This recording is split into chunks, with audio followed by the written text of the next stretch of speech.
Ben Crypto. So, quick update tayo sa mga TA natin. Nasa 1 hour time frame pa rin tayo. So, yun, start tayo kay BTC. So, ano nangyari kay BTC? So, ngayon, currently, kay Bitoy, may trade tayo eh. So, kanina pa tong umaga yung trade natin.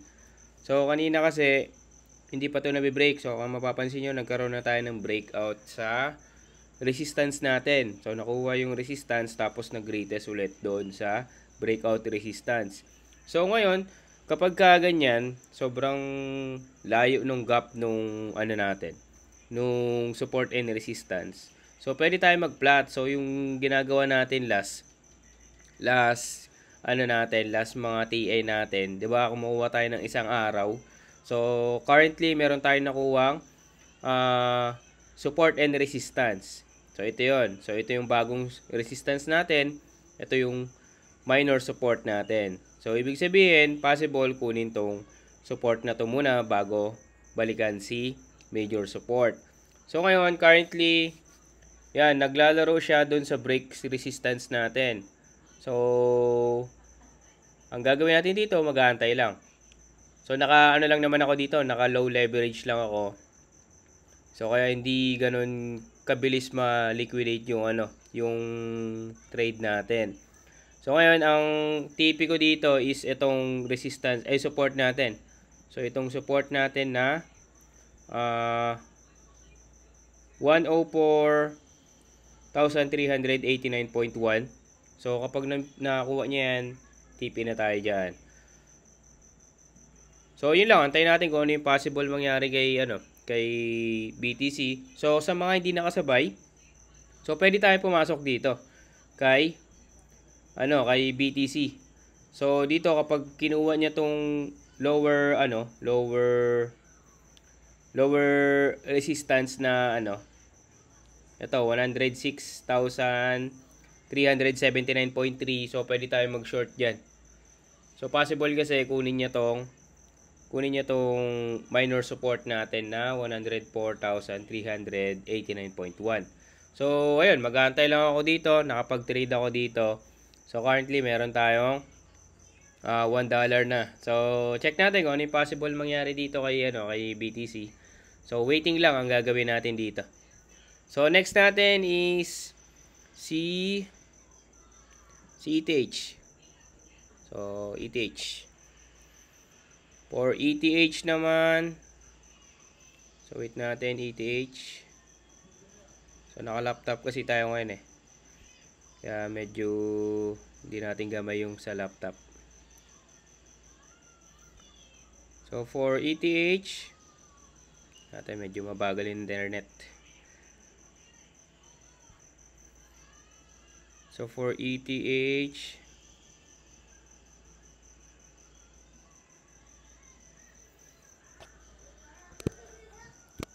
so, ayan. Kay ETH, currently, consolidation dito sa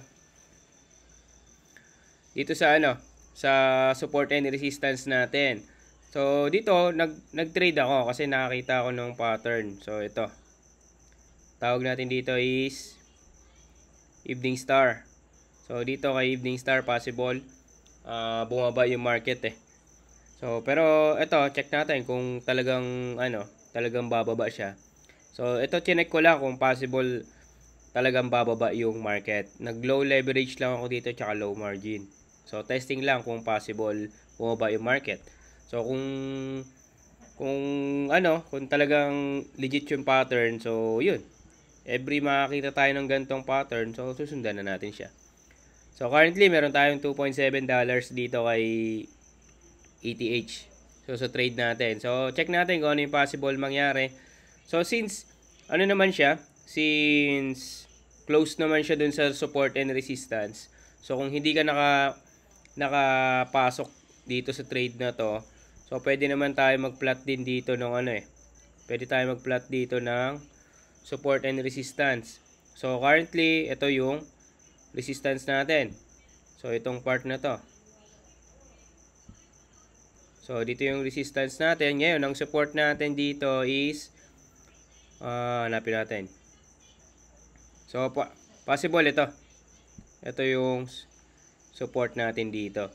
So, ngayon, kung hindi kayo nakapasok, pwede nating pasukan tong support and resistance na to. Ito yung support natin, si 2,450.92.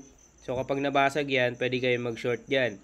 So, ngayon, kapag kinuha naman si resistance, minor resistance natin na 2,597.54. So, pwede kayong mag-long dyan. Possible, balikan yung resistance, yung major resistance natin.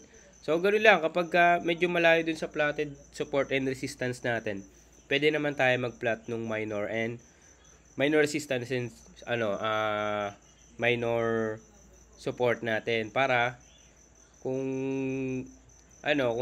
hindi kayo nakapag-trade dun sa na miss out nyo yung rejection dun sa support or resistance, pwede pa rin kayo mag-trade dun sa sa 1 day na gap natin. So hanapin nyo lang yung support and resistance dun sa 1 day gap ng candle. So yun na, dun tayo mag-base. Kapag nabasag yung resistance, pwede mag-long. Pag nabasag yung support, pwedeng mag-short. So, yun yung kay ETH. Ngayon, atayin ko lang to kung ano yung possible mangyari dito kay ETH. Nakapag-trade tayo dyan. So, next natin si XRP. Kay XRP, so, check lang natin kung ano yung nangyari na din dito kay XRP. Medyo mabagal lang yung internet natin dito. So, dito kay XRP, ayan, medyo close siya dun sa support. So, nakapag-trade din tayo dito nung ito kahapon pa to yung trade natin kasi naka low margin lang tayo dito Low margin and low leverage. So, nag-testing lang din ako dito. Pero, still, kung hindi tayo nakapasok dito sa support, pwede tayo mag-plot yung ginawa natin kanina kay ETH. Kunin natin yung 1 day na gap. Hanapin nyo yung support and resistance. Paano natin hanapin yung support and resistance? Kunin natin yung upper and lower. So, yung upper, pinakamataas ay yung resistance. Yung lower ay yung pinakamababa. So, currently, nakapag-trade tayo dito kay XRP. So, meron tayong 6.66 or 69 yan. Dollars. So, naka-short ako dito. Kasi, possible, sabi ko, magkaroon ng retest dito sa support. So, ngayon, kapag nagkaroon ng retest dito, magtitipin na ako dito. Kapag nakuha niya na tong 2.3138. So, tipin na tayo dyan. So, mababa man, TP is TP pa rin. Or profit is profit pa rin. So, kapag na-reject yung support, kinuha niya yung support, na-reject, possible to bumalik na sa resistance. Pero still, pwede tayong kung medyo mahaba yung yung gap ng major support and resistance natin, pwede tayong mag-set nung 1 day. So, doon kayo mag-base nung TP or stop loss natin. So, last, si Solana. So, kay Solana, so currently nasa 168 si Solana. So, check natin kung ano na yung nangyari dito. So, medyo slow wifi tayo. Slow internet.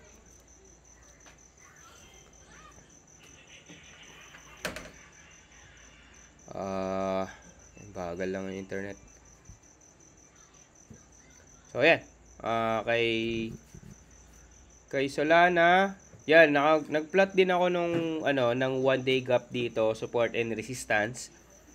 So, hindi kasi ako nakapasok dito. So, ngayon, kung sino yung mabasag dito, so yun yung susundan ko. So kung mabasag si support, minor support ko, so magte-trade ako dito. Ang TP ko lang dito is ito, yung support natin, major support. So ngayon, kung si resistance naman, ang TP natin dito is ito, si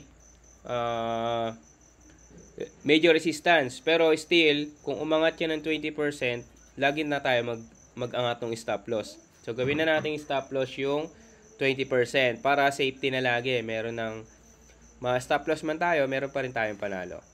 So ngayon, aantayin ko lang kung ano yung kunin dito ni market. Kung itong minor support ba, ito, or minor resistance. Ang minor support resistance natin dito is, yan, 171.03030. Tapos 164.750. So ayun yung yung range.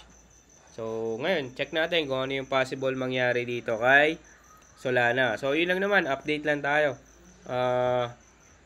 Check natin kung ano yung possible mangyari dito sa mga TA natin. So this is Kuya Ben Crypto. Peace out.